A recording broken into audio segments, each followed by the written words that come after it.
If you're in the market for a rugged off-roader, reliability is key.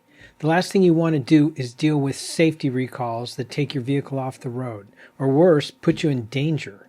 Hi, I'm Josh, and today we're looking at recalls for the INEOS Grenadier, beginning with the model year 2024, and comparing it to some of the somewhat competitors, like the Land Rover Defender, the Mercedes G-Wagon, the Tesla Cybertruck, the Ford Bronco, and Jeep Wrangler.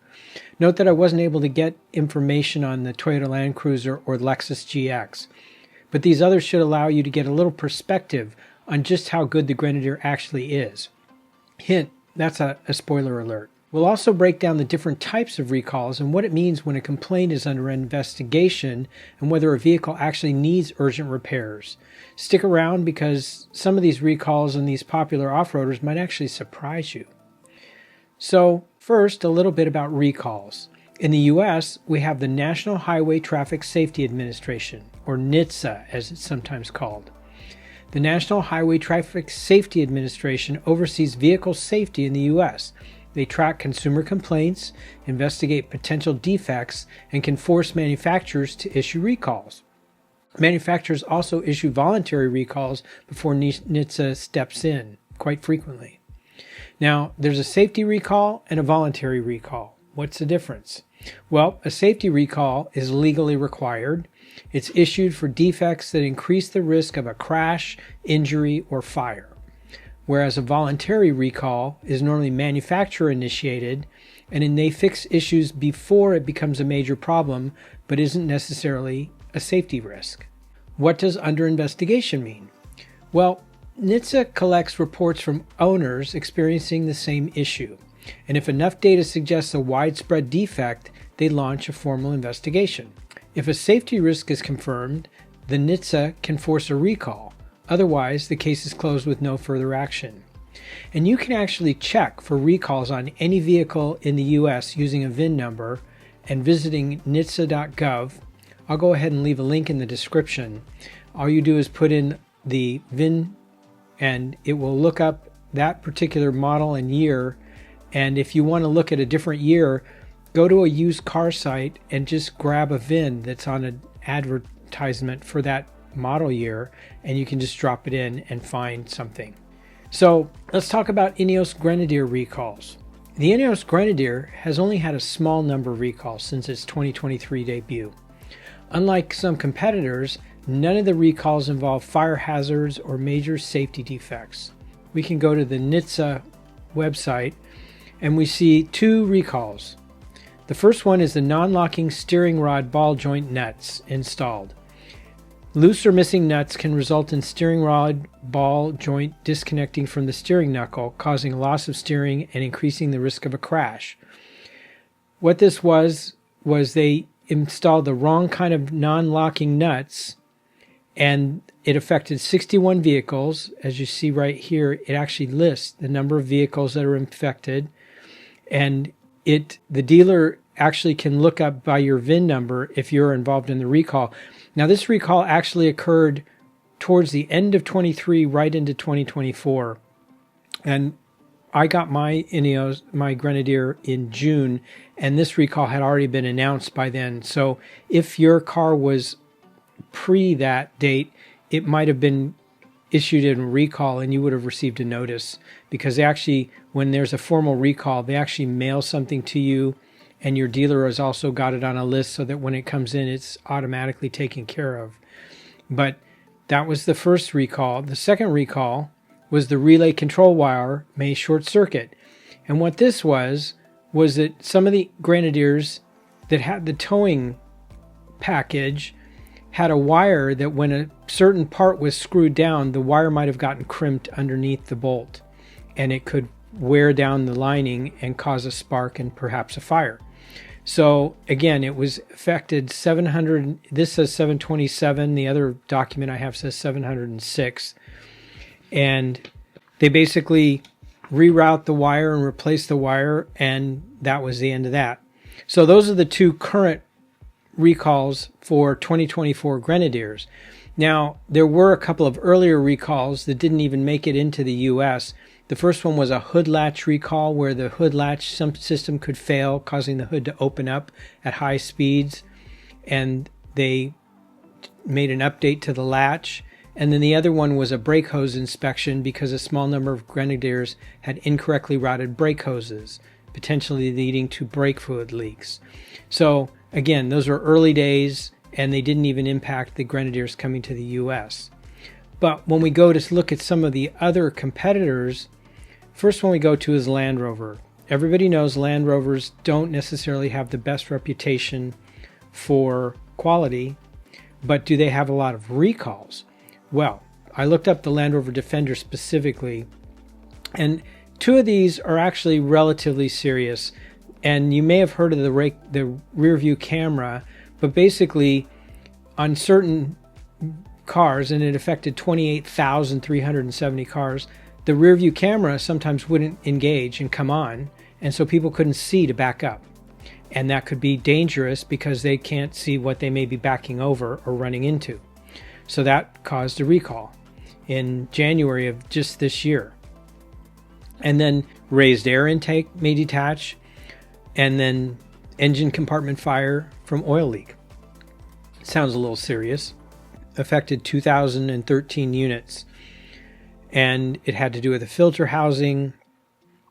So anyway, the Land Rover Defender has a few, and then also when it comes to complaints, here we go, 7 complaints. Now complaints, anybody can make a complaint, and you actually have to go to the NHTSA website and fill out forms, I guess. And these complaints, if there are enough of them, they actually initiate an investigation. But these complaints have to do with mostly the rear view mirror. This one is somebody complaining that the lights that go dim on the instrument panel when it gets close to dusk and they can't see the display. So these all are different complaints with different levels of severity. Some of them you can tell are just people ranting, and some of them sound pretty serious. So if we go and look at Mercedes-Benz, we dial it up a little bit. And the first thing you see is urgent, do not drive this vehicle. Okay, that's not a good kind of a recall. And this is the 2023 Mercedes-Benz G-Class. And this is, let's see the recall. Rear axle differential housing may break. Do not drive. Oil leaking onto the roadway may cause a road hazard for following traffic. The rear axle failure can result in sudden loss of handling or drive power. Either of these conditions can increase the risk of a crash. So that's not good. And so their advice is do not drive this car until it is repaired. And I did a little digging into this particular issue, and it wasn't a fix that was instantly available by Mercedes. And there were some really frustrated owners who had G63 Mercedes G-Wagons having to sit idle in garages waiting for a few months while a fix was created. And so, I mean, you can imagine frustration if that were your car. Other than that, incorrect refrigerant and HVAC system, fuel pump shutdown may cause loss of drive power. The rear axle differential, loss of drive power from fuel pump shutdown. Sometimes they update existing recalls when they learn more information about them. And then the last one is the latch may allow the rear door to open while driving. The rear door may appear closed even when the latch is not fully engaged, allowing the door to open while driving, increasing the risk of injury or crash. So just as you see, a car that costs twice as much as a Grenadier, not immune to recalls. And it kind of makes you feel a little bit better about how good the Grenadier really is. Now, if we look at the Cybertruck, just out of curiosity, 7 recalls have been issued on the 2024 Tesla Cybertruck. Some of them are software updatable, and you notice it says software update repairs the recall. And, you know, that was a TPMS light not remaining illuminated. However, inverter fault may cause loss of drive power. And then parts trim can detach. There are some complaints. You notice there's 37 complaints, and a few of them are about panels blowing off the car while it's driving on the freeway. and when the right one comes off, they want the left one fixed at the same time, but the dealer says that they won't fix it until it blows off. Anyway, windshield wiper can fail. And another one, unintended acceleration from trap pedal. That one was in the news where they had to change the floor mats or something because sometimes the pedal could get caught in the mat and it just would accelerate and you couldn't stop. And it caused some situations. So that's the kind of thing that warrants a recall. And so Tesla's not immune, but when we look at other things in 2024, that's a good example of how good or not good it could be. So if we look at the Ford Bronco, we've got 4 and 19 complaints, no investigations.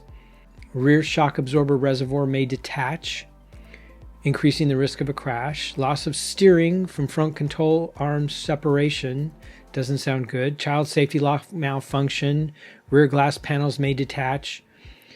I mean, it actually makes me feel really good about my Grenadier when I read these things. But then we go on to the Jeep. 13 recalls. And this is a 2023 Jeep. But again, urgent. Fire risk when parked. And I believe that is required. There are 2 different catastrophic recalls. High voltage battery may fail and cause a fire. And this is when the car is parked or driving, can increase the risk. And then we also have this one. Oh, it's 2 versions of the same. But as you see, the list just goes. Disabled rear camera and brake light. Instrument panel failure. Driver's airbag may not deploy. Inoperative defrosting defogging system. And NHTSA is very involved with things that are safety related. Obstructed center high mount brake light, unsecured fuse inside high voltage battery, high pressure fuel pump failure, and 194 complaints of different levels. Electronic stability control, engine, exterior lighting, fuel propulsion, latches, locks, linkages, and so forth. So I welcome you to go and look at NHTSA. It's fascinating to paw through these different vehicles and makes and models and so forth. And all you need is a VIN number, and you can get one from any car seller's website. Because nowadays it seems that they have to publish a VIN number because when they're advertising something at a price, you have to be able to pin it to a certain VIN. So VINs are listed. So far we've talked about recalls and those that are more on the extreme end of the spectrum, but what about mandatory work orders and technical service bulletins? The latter of which make up the bulk of solutions for known issues that you might bring your Grenadier into the service department for. Well, of course, recalls are mandatory and required by law and almost always have a safety or critical defect and generally impact a wide number of vehicles produced. Whereas voluntary recalls are initiated by the manufacturer and may involve a limited number of vehicles, be less critical in nature, or may have been carried out before a forced mandatory recall has been issued by NHTSA. Now, remember that sometimes mandatory recalls make more headlines, and manufacturers try to avoid that. So voluntary recalls tend to happen sometimes when mandatory recalls are imminent. Now, mandatory work orders required manufacturer fixes that don't reach the recall level. And I'll give you a couple of examples for INEOS in just a moment. Technical service bulletins, these are the manufacturer recommended fixes for common but mostly non-urgent issues. Of course, for owners, they may feel a little more critical than they do for the manufacturer. So I printed out a little stack of mandatory work orders and technical service bulletins for the INEOS Grenadier 2024. And it was interesting to look through them, and I'll just share some brief information because there's only 4 mandatory work orders. And just to give you an idea that if you bring your Grenadier in for service, they will fix this whether you ask for it or not. It's a mandatory work order. Now, the first one is an issue identified with a small number of vehicles where the auxiliary battery may be at risk of a short circuit. And it's because there's no positive terminal cover. So the fix is that they put a positive terminal cover on the battery. The next one, trailer turn signal lights don't operate on the dashboard. And that's a coding issue. And so the mandatory work order is a software update. The next one, again, having to do with towing electronics.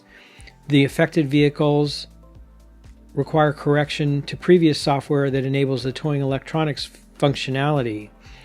And basically, if there's a tow package installed, and people that got the towing hitch probably know this, there's some electronics and software involved, because there's a light cluster that you can plug into electric so that you can have brake lights on your trailer and so forth. And I guess there was a recall or a mandatory work order involved because they didn't have that all completed or correct. And so this affects people who had the towing package. And then the last one I have is the vehicle engine stop-start system doesn't operate in affected vehicles. And it has, again, to do with the trailer control unit. So those are the mandatory work orders. That's it, 4. And these are the ones, there may be others, but these are the ones that INEOS has filed with the National Highway Traffic Safety Administration. And frequently they issue them so that the information is known, and it sometimes, I think, prevents further recall action. So the next, we get to technical service bulletins. When it comes to technical service bulletins, there are more of these, but again, some may be things that you've experienced and already had resolved.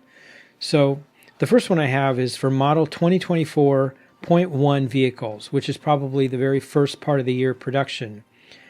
And this is the engine management light turns on after the vehicle has been refueled. Okay, that's the check engine light.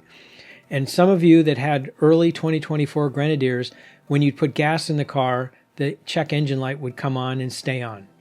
And it had to do with the fact that the software wasn't determining that the system was sealed, and so they had a leakage detection problem that was a software related thing. So this whole bulletin is about getting a software update for the check engine light.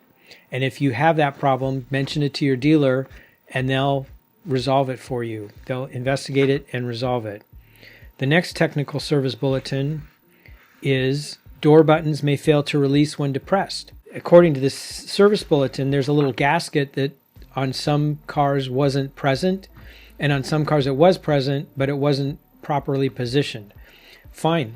They've got a whole thing for each button door latch that they will fix and take care of. But again, these are things you just mention to your dealer, and they've already figured out how to fix it, which is good. There are some things that you bring in and they're like, oh, I've never seen that before. And those are the ones that drive me nuts, because they always need to reproduce whatever problem you bring in. So remember that. If you bring them a problem and you tell them something happened, know what your plan is to demonstrate that problem for them. Because if they can't reproduce it, they can't fix it, or they can't get authorization for replacing something. So try to figure out how to recreate something. The next one has to do with door seals. The door restrainer seal may be delaminated or in the incorrect position. And again, people will know this if their door seals come off. And this was a bigger issue early on, but I haven't had this problem on my Grenadier, and mine was a February production of 2024. So next, technical service bulletin. An issue has been identified with a small number of affected vehicles where there is deficient clipping on the entrance trims. And it has to do with a little plastic part that sticks up a little bit. Again, it's kind of minor. And if you have right where that plastic tray is, when you open your door and you look down, right at the far side of it, if it's not proper, it pops up a little bit. Minor, but again, there's a service bulletin about it because they've updated how they're manufacturing the Grenadiers to make sure that it's fixed. There's something where the split door seal in the rear may have, they call it perished, but the rubber seal is degraded and it's kind of looks chipped. And again, that was a manufacturing issue, and they'll update the seal if it's in fact damaged. This one doesn't describe how to know why the problem exists, but it's having to do with the HVAC. And I know that I have issues with the HVAC, but I don't know that it has anything to do with this. This bulletin says an issue has been identified with a small percentage of affected vehicles where there is insufficient foam between the firewall and the HVAC unit. And it outlines where the foam goes, but I don't know that that has anything to do with the fact that sometimes when I ask for hot air, I get cold air, and when I ask for cold air, I get hot air, and it just seems to be a little fussy and moody. But I don't think that has to do with insulation. Next technical service bulletin has to do with the water intrusion. And this list, there's a few of these, and most people that live in wet climates may have experienced these. But again, earlier Grenadiers, they've sort of figured it out, because this isn't, I don't know that this affects every Grenadier, but basically if you have Safari windows, there are little drains up there, and the hoses weren't routed properly, or they weren't long enough, and they were running water into the footwell. So people would get in their car and they would find a little bit of water on the floor. And so all of these service bulletins have to do with water appearing in the passenger footwell. Water appears on the driver's floor mat. Watermarks appear on the roofline or around the A-pillar, because it goes, there's a little drain by the Safari window, and it goes down the pillar, down into the footwell, and it should go out. And if it doesn't go far enough, it goes in instead of out. So again, if you ever have experienced this, tell your dealer, because now they know how to fix it. Water will appear in the footwell and down the tunnel. Water leaks past the sunroof seal into the vehicle. Water runs down the rear side window. That's a little bit different, but it's still water. So again, all these service bulletins have to do with water, and INEOS, and that's it. That's my entire list of technical service bulletins that I've gotten from the NHTSA website. And I don't know that there are others, but the point is, it's not very bad. I mean, considering this is a brand new car, it's really a short list. So just know, if you're experiencing any of these problems, bring it to the attention of your dealer the next time you go in for service, and they'll take the steps to address it. They generally have to verify or reproduce the issue in order to take steps to make the repair, as I mentioned, prescribed by the service bulletin. However, knowing the nature of the problem may help you better communicate it with your service department. So what does this tell us? The INEOS Grenadier has significantly fewer safety recalls compared to some of its biggest competitors. Now, while no vehicle is perfect, it's clear that some off-roaders, like the Wrangler and the G-Wagon, have had major safety concerns. If you already own a Grenadier, know that they did a pretty thorough job at the design and refine of their 1.0 vehicle, and that there's far less to worry about compared to these other brands. But what do you think? Would you trust the Grenadier over the competition? Drop your thoughts in the comments. And if you're considering a Grenadier and you've been concerned about buying one of these early builds, I have two things for you to consider. First, know that the Grenadier began rolling off the factory in 2022 as a 2023 model. And it launched in the UK and Europe and other international markets, and it was a full year from that before they began sending them to the US. So there's a little more reputation already than many folks in the US realize, largely because there's still so little advertising and you just don't see Grenadiers everywhere. Time will take care of that, but just know that you're considering a vehicle that's A, not perfect, and B, really, really good, especially if you're considering how young it is. If you've been afraid or on the fence about getting one, worry about recall and catastrophic failures doesn't need to be on your list. Spend your time worrying about interest rates or potential tariffs or the price, but rest assured that the Grenadier is really well built. So thanks for watching, and I'll see you in the next video.